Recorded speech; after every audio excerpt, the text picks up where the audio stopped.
નમસ્તે દોસ્તો, જય માતાજી। આજે એક એવી વાત કહેવાની છે જે સાંભળીને તમારી આંખોમાં આંસુ આવી જશે અને દિલ કહેશે કે માં તો માં છે, એનું સ્થાન કોઈ ના લઈ શકે। અને સમયનો ખેલ કેટલો અજીબ હોય છે।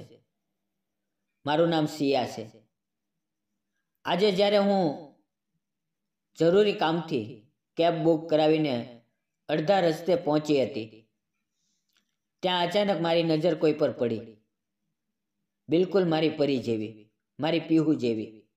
ના ના, એ મારી પીહુ ના હોઈ શકે, પણ સાચું તો એ જ હતી, મારી દીકરી।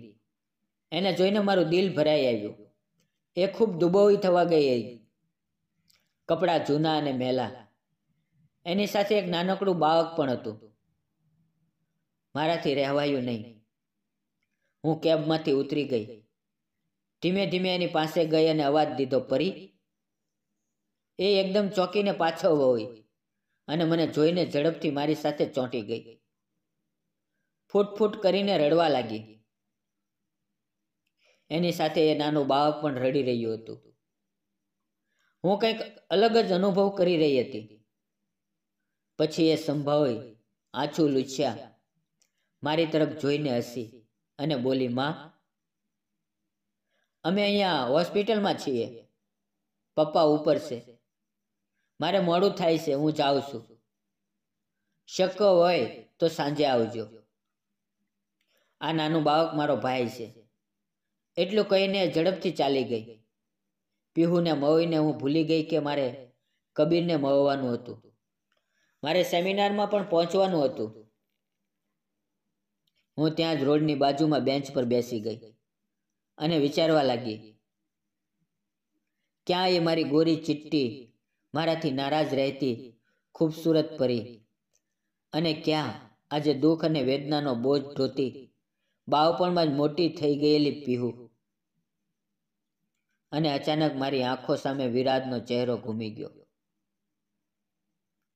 મારા માતા પિતાએ એના આકર્ષક વ્યક્તિત્વ અને સુલઝેલા સ્વભાવને જોઈને મારા વિવાહ એની સાથે નક્કી કર્યા હતા। હું પોસ્ટ ગ્રેજ્યુએટ હતી, કોલેજમાં હિન્દી પ્રોફેસર હતી, વિરાજ બેંકમાં હતો। અમે બંનેએ એકબીજાને પસંદ કરીને લગ્ન કર્યા। લગ્ન પછી તરત જ એનું ટ્રાન્સફર રાજકોટમાં થઈ ગયું। અમે ત્યાં ચાલ્યા ગયા। મેં નોકરી છોડી દીધી। એ વિરાજને ગમ્યું નહીં, પણ મારે ટ્રાન્સફરના ઝંઝટમાં નહોતું પડવું। રાજકોટ જેવા શહેરમાં ખર્ચા વધતા જ જાય છે। એક દિવસ વિરાજે વાત કાઢી, સિયા, તને આખો દિવસ ઘરમાં બેસીને ઘૂંટણ નથી થતું? મારા મિત્રએ કહ્યું કે કોલેજમાં હિન્દી પ્રોફેસરની જગ્યા ખાલી છે, જો તું કહે તો વાત ચલાવું। મેં કહ્યું, ઠીક છે। પછી એણે જ બધી દોડધામ કરીને મને કોલેજમાં નોકરી અપાવી।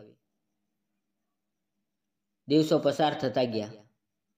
8 વર્ષ પછી મારી પરી એટલે પીહુનો જન્મ થયો। એના જન્મ પછી બધું બદલાઈ ગયું।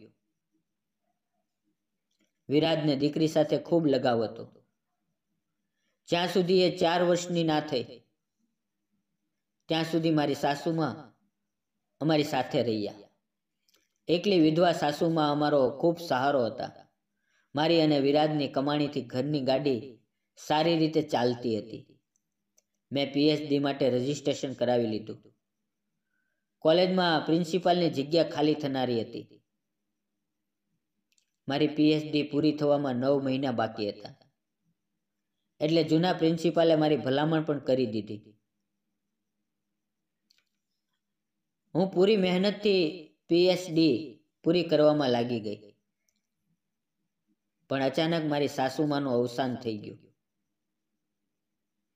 વિરાજને માના મૃત્યુ કરતા પીહુનું એકલાપણું ખટકવા લાગ્યું। બધી રસ્મો પૂરી થતાં જ એણે કહ્યું, હું ઈચ્છું છું કે તું નોકરી છોડી દે, પીહુ મોટી થાય પછી ફરી કરી લેજે। મને ધક્કો લાગ્યો। મેં કહ્યું, આવું કેવી રીતે થઈ શકે? અમે આરામની જિંદગીના આદી થઈ ગયા છીએ. મારો પગાર નહીં હોય તો તારી એકલી કમાણીથી ઘર કેવી રીતે ચાલશે? વિરાજે કહ્યું, ઓછામાં ઓછું PhD તો છોડી દે. તું મોડી આવીશ તો પીહુ ખૂબ દુઃખી થશે. મેં કહ્યું, 5 મહિનામાં મારી PhD પૂરી થઈ જશે. પછી પ્રિન્સિપાલનું પદ મળશે, કોલેજ તરફથી ઘર પણ મળશે. ત્યારે પીહુની સંભાવમાં કોઈ અડચણ નહીં આવે. મેં ગંભીરતાથી કહ્યું. તો વિરાજ ચૂપ થઈ ગયો, પણ એના મનમાં જ્વાળામુખી ધગધગી રહ્યો હતો. મેં પીહુને કોલેજ પાસેના ડે કેરમાં મૂકવાનું શરૂ કર્યું. સવારે હું છોડી આવતી, સાંજે વિરાજ લઈ આવતો. મને PhDનું કામ પૂરું કરવામાં રાતે દેર થતી. પીહુ ઉદાસ રહેવા લાગી. એની ખામોશી મને દુઃખી કરતી, પણ હું PhD અધૂરી ના છોડી શકી. હવે આ વાતને લઈને અમારી વચ્ચે વારંવાર ઝઘડા થવા લાગ્યા. એ કહેતો, પીહુ આમ જ અનાજ જેવી રહે છે. હું કહેતી, તો તું કોઈ ઉપાય બતાવ. એ કહેતો, તું PhDને દીકરી કરતાં મોટી સમજે છે. કેવી માં છે તું. હું કહેતી, તું મારાથી જલે છે.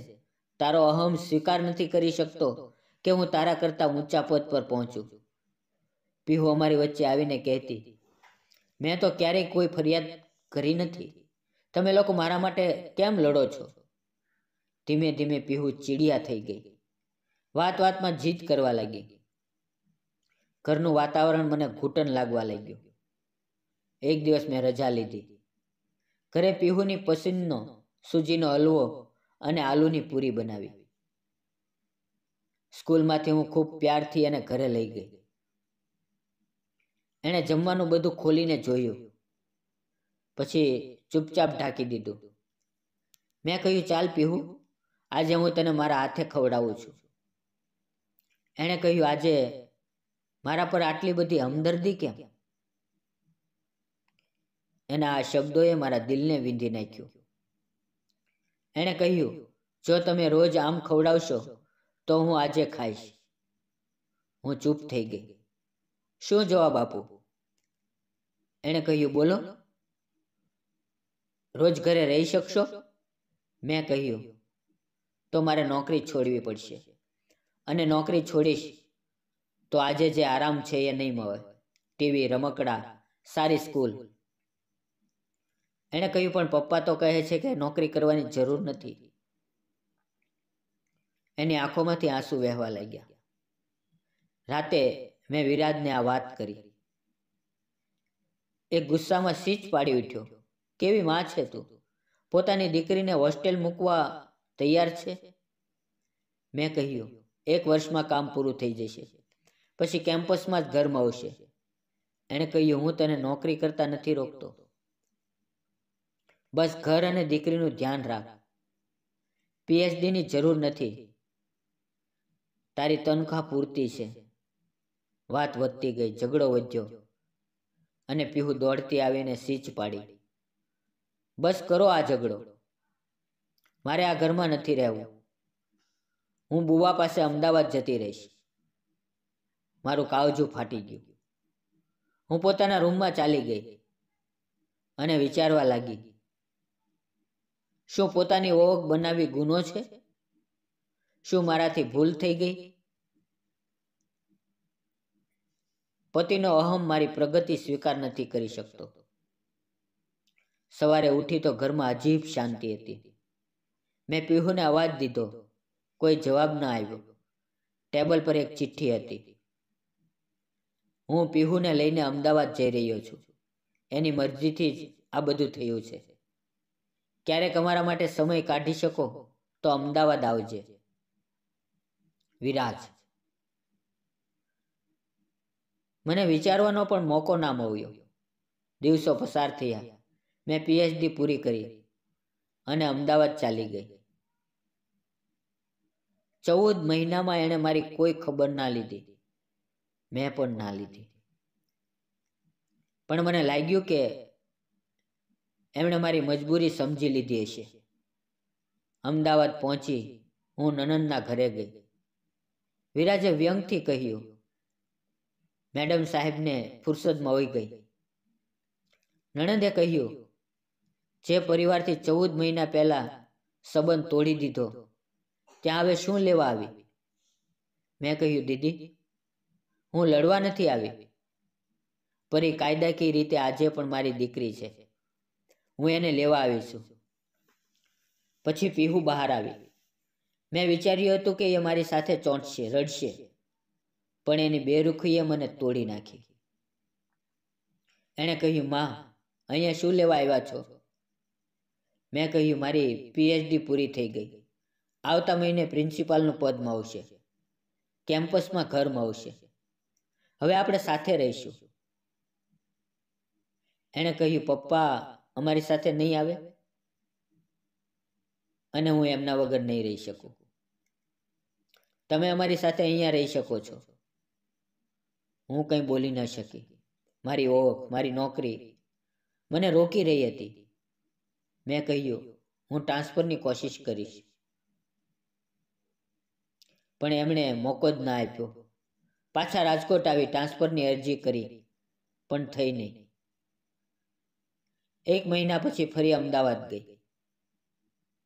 ત્યારે ખબર પડી કે વિરાજને કેન્સર છે અને ખૂબ મોડું થઈ ગયું છે. મેં પૂછ્યું, મને કેમ ના કહ્યું? એમણે કહ્યું, તું તો તારી પ્રિન્સિપાલની ખુશીમાં વ્યસ્ત હતી. મેં ત્યાં રહેવાનું નક્કી કર્યું. પણ માત્ર 10 દિવસમાં જ વિરાજ ચાલ્યો ગયો અને એ જ દિવસે મને ખબર પડી કે વિરાજે માયા સાથે બીજા લગ્ન કરી લીધા હતા અને માયાના પેટમાં એનું બાળક હતું. બધું સમજાઈ ગયું. એટલે જ એ મને દૂર રાખતો હતો. મેં તલાકના કાગળ પર સહી કરી દીધી અને પીહુને લઈને રાજકોટ પાછી આવી ગઈ. પછી મળ્યો કબીર. એ પણ એકલો હતો. એની પત્ની ગુજરી ગઈ હતી. અમને એકબીજાને જરૂર હતી. અમે લગ્ન કરી લીધા. આજે અમારી પાસે પોતાનું કોઈ સંતાન નથી. પણ સમયનો ખેલ જુઓ. જ્યારે હું હોસ્પિટલ પાસે ઊભી હતી ત્યાં પીહુ આવી અને એની સાથે એ જ નાનું બાળક, એટલે આરવ, વિરાજ અને માયાનો દીકરો. પીહુએ રડતા રડતા કહ્યું, માં, મેં તમને મળવાની ખૂબ કોશિશ કરી, પણ પપ્પા અને માયા આંટીએ મોકો જ ના આપ્યો. અને માયા આંટી એ આરવને મારાથી વધુ પ્યાર કરતી હતી. એની સાથે ઝઘડા થતા અને પછી એક દિવસ એક અકસ્માતમાં બંને ચાલ્યા ગયા. આરવે તોતડી જબાનમાં કહ્યું, મમ્મી, અને મારી ગોદમાં ચોંટી ગયો. કબીરે આવીને કહ્યું, આજથી આ બંને બાળકોની જવાબદારી મારી છે. આપણે એમના માતા પિતા બનશું. પીહુએ હસીને કહ્યું, કબીર અંકલને પપ્પા કહીશું. આરવ માટે પણ એ જ પપ્પા છે. તો આપણા બંનેના પપ્પા. અને એમ અજાણતા જ એકબીજાના થઈ ગયા. દોસ્તો, જિંદગીમાં ક્યારેય કોઈને દૂર ના કરવું, કારણ કે સમયનો ખેલ એવો છે કે જેમને આપણે દૂર કરીએ એમની સાથે જ આપણું સુખ પણ દૂર થઈ જાય છે અને માનું સ્થાન એ કોઈ ના લઈ શકે. ભલે ગમે તેટલા ઝઘડા થાય, એક દિવસ બાળકો સમજી જાય છે. આજે મારી ગોદમાં મારી પરી અને મારો નાનો રાજકુમાર બંને છે અને મારું ઘર ફરી હસવા લાગ્યું છે. મિત્રો, વિડીયો પસંદ આવ્યો હોય તો લાઈક, શેર અને સબસ્ક્રાઈબ કરજો. અને તમે કયા શહેરથી, કયા ગામડેથી મારો વિડીયો જુઓ છો તે કોમેન્ટમાં જરૂર લખજો. ફરી મળશું આવતીકાલે એક નવી વાત સાથે. ત્યાં સુધી આવજો. દરેક મિત્રોને જય માતાજી.